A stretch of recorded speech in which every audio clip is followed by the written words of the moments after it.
Y bueno, pues vamos a pasar rápidamente. Solo quisiera agregar un elemento más a todo lo que se ha hablado, que tiene que ver con el elemento exógeno, lo transnacional en toda esta historia, porque me parece que en distintos capítulos del libro el telón de fondo tiene que ver con intereses extranjeros casi siempre, que actúan de una manera muy silenciosa y muy definitiva en nuestros países, y los antecedentes, las referencias históricas que se dan en cada uno de los casos, hacen esta referencia histórica colonialista o de intervención o de la mano que mece la cuna en distintos intereses. Y bueno, pues no podíamos caer en mejor tema con nuestra siguiente ponente en este caso, Fernanda. Bueno, pues voy a leer todo lo que está aquí, ¿te parece? Bueno, Fernanda es socióloga, latinoamericanista y ha trabajado en materia de derechos humanos y justicia de género durante más de 20 años. Es especialista en temas de empresa y derechos humanos, y uno de sus temas principales es precisamente la captura del Estado por parte de intereses privados. También es codirectora ejecutiva de Poder, una de las organizaciones líderes en estos temas en América Latina. Fue presidenta de la Red Internacional de Derechos Económicos, Sociales y Culturales, y es parte de la mesa directiva de organizaciones de Earthright International, Somos y All Out, y es asesora de la Fundación para el Premio Internacional de Empresas y Derechos Humanos. Desde noviembre pasado, de 2021, integra el Grupo de Trabajo de Empresas y Derechos Humanos de la ONU. Por favor, querida Fernanda, te dejo el micrófono. Muchísimas gracias. Bueno, lo bonito es que no soy autora, entonces puedo como comentar desde otro lugar, y estoy quizás menos como metida en el meollo de la discusión, digamos, o del texto como tal. Entonces mi lectura ha sido súper fresca de alguna manera, y eso lo he disfrutado mucho. Primero quiero agradecer a la Fundación por la invitación de estar hoy aquí, pero también por el trabajo y todo el proceso que ha llevado a este libro, que me parece un aporte fundamental, y por supuesto a las autoras y los autores.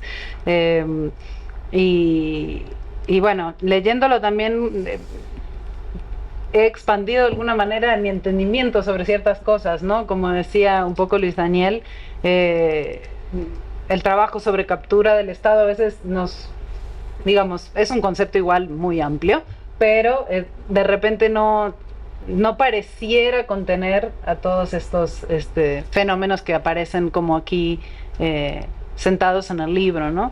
A mí me gustaron muchas cosas del libro, una en particular, y es que ejemplifica con casos concretos los conceptos tan complejos que se están tratando de desentrañar, ¿no? Entonces, con vivencias reales de personas reales y observaciones en el terreno, y un estudio muy minucioso de los casos, creo que se va un poco desentrañando esta madeja tan compleja, tan conceptualmente hablando, ¿no?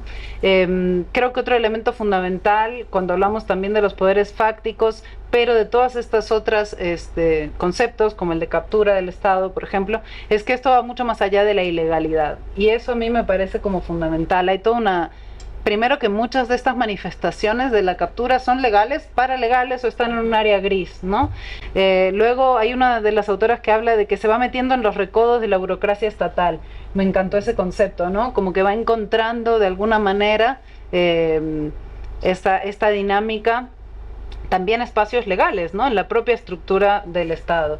Y eso creo que también es tratar de desentrañar cuál es esa zona gris es fundamental, porque no todo lo que sucede es ilegal o es criminal. También muchas de estas cosas están en esta zona gris, y muchas suceden en manos además de actores con una legitimidad como actores, digamos, de cualquiera de los tres poderes del Estado o del empresariado, ¿no? Legalmente constituido.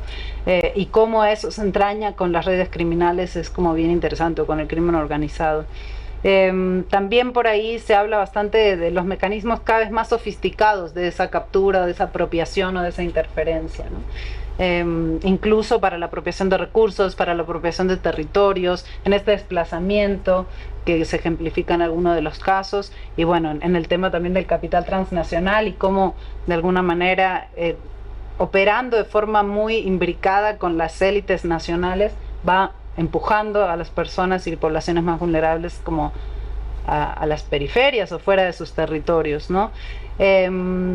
Yo creo que hay algo que subyace un poco todo esto, que aparece nombrado en algunos momentos del libro, pero me parece importante traer, que es el comportamiento de élites, ¿no? Como decías, Luis Daniel.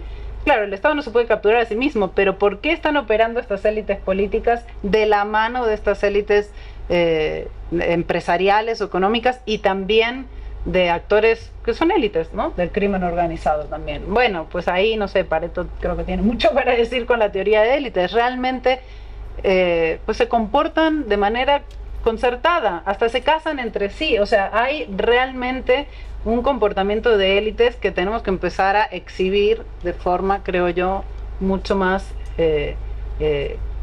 evidente y fuerte, y señalarlo y exponerlo, porque también explica por qué hay intereses comunes, ¿no?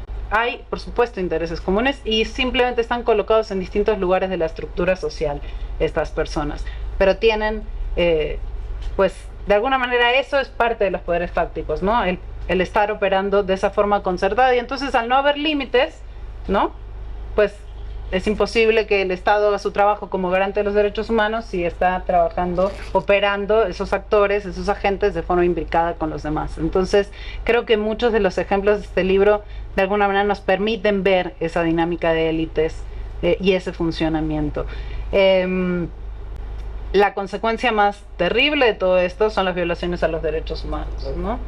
Y creo que ahí es donde, de alguna manera, esto no es solamente entender cómo funciona por un ejercicio intelectual, sino realmente pensar, bueno, este funcionamiento tiene consecuencias en la vida real de las personas, en los derechos humanos, en el medio ambiente y en esta democracia sin demos, que también una de las autoras o autores coloca por ahí como concepto, ¿no? La debilitación, el debilitamiento, perdón, de la democracia, la captura o esta democracia capturada, que por ahí se menciona también.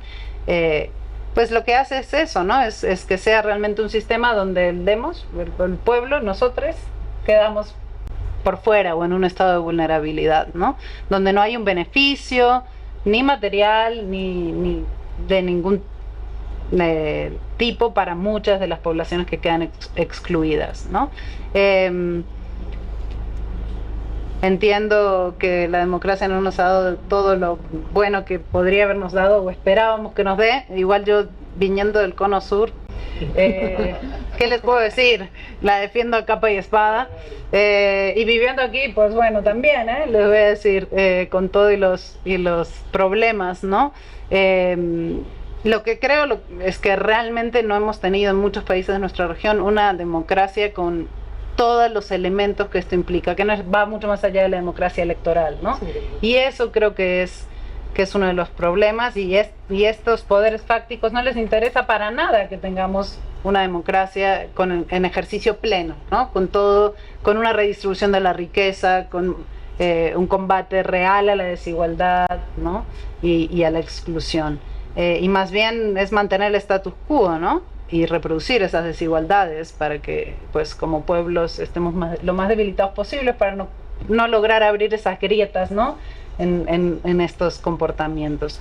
Entonces, sí, esto la verdad desanima un poco, pero aquí estamos muchas de las personas que venimos trabajando hace décadas estos temas, así que pues no, el panorama es complejo, todo lo que se expresa y se plasma en el libro es muy complejo y puede ser desalentador, pero al mismo tiempo creo que nos permite entender que se están tomando acciones, se están generando esfuerzos, sobre todo en clave colectiva y también a nivel transnacional en la región, ¿no? Yo siempre digo, y esto va más allá de los poderes fácticos, pero las empresas que más ganan dinero en el mundo operan a nivel transnacional y operan 24/7 además, ¿no? Con turnos en distintas latitudes para que siempre haya trabajadores generando riqueza para esa empresa. Y creo que de alguna manera la sociedad civil ampliamente entendida, académicos, periodistas, defensores y defensoras de derechos humanos, pueblos y comunidades indígenas, afrodescendientes, rurales, etcétera, estamos en esta lucha contra estos poderes fácticos, que articularnos de forma también transnacional en nuestra región y fuera, y de nuestra región para operar 24/7 también, ¿no? Y con el fin de desmantelar estos poderes fácticos. Creo que el libro empieza a delinear algunas de estas respuestas, coloca algunas de las luchas que se están llevando, ¿no? Y coloca ideas concretas, interesantes, de cómo empezar a abrir esas grietas, ¿no? Entonces, pues léanlo, está bien interesante, y creo que hay que seguir esta conversación, ¿no? Ya para terminar, quisiera quizás leer unas 3 líneas de uno de los capítulos de la tercera parte, ya se me fue la autora, de Vera Telles, justamente, que en un momento dice, bueno, ¿qué desafío tenemos por delante? Y entonces lo que ella comenta es que estas líneas que atraviesan y que afectan que atraviesan dimensiones de la economía, la política, las territorialidades, digamos, detrás de todo eso hay toda una reconfiguración de los mundos sociales que aún será necesario prospectar en sus formas y evoluciones, ¿no? Esto que se analiza en el libro configura los mundos sociales de una determinada manera y tenemos que pensar cómo los vamos a reconfigurar, ¿no? Ese es como el desafío hacia adelante, y creo que este libro nos invita pues a toda esa reflexión, así que yo les invito a leerlo y les agradezco mucho por la oportunidad de comentar algunas ideas con ustedes. Muchísimas gracias, Fernanda. Y bueno, antes de pasar, vamos a darle tiempo, ¿no?, a las preguntas de la gente. Bueno, nada más, a mí me toca, la verdad es que no quiero pasar de largo, recomendarles el capítulo donde viene la entrevista con Mónica González como periodista, porque de alguna manera sintetiza muy bien algunas de las ideas que se han expuesto aquí, entre ellas copiarles las maneras en cómo se organizan los malos. Los buenos también nos podemos organizar precisamente de esta forma transnacional, como lo han hecho grupos de periodistas que han investigado grandes casos de corrupción, y también el descreimiento y una parte muy importante de las élites que tiene que ver con el prestigio que compran. Ella habla precisamente de cómo Exxon compró a académicos, a investigadores, para dar fe de que algunas de las acciones o de los emprendimientos y de lo que hacía Exxon no dañaban a nadie, y fueron avalados por premios, por personas que ganaron premio Nobel. Entonces nos toca a los periodistas, pero también a los académicos que juegan en el lado de los buenos, y también a los ciudadanos, dejar de creer en los prestigios, y que sean las acciones quienes hablen y no los prestigios ni los pedigrís de nadie, porque en realidad también ese prestigio comprado, que lo hacen mucho, sirve también como una pantalla que difumina responsabilidades, y creo que en esa parte también nos toca empezar a rascar. La invitación es seguir la huella del dinero, seguir el dinero, porque ahí, a final de cuentas, todos estos poderes se unen, se caen bien y se cierran el ojo, pues para ganar dinero, influencia, poder, impunidad. Y bueno, pues dejo ahora la palabra a todos ustedes para las preguntas que quieran hacer a los aquí presentes.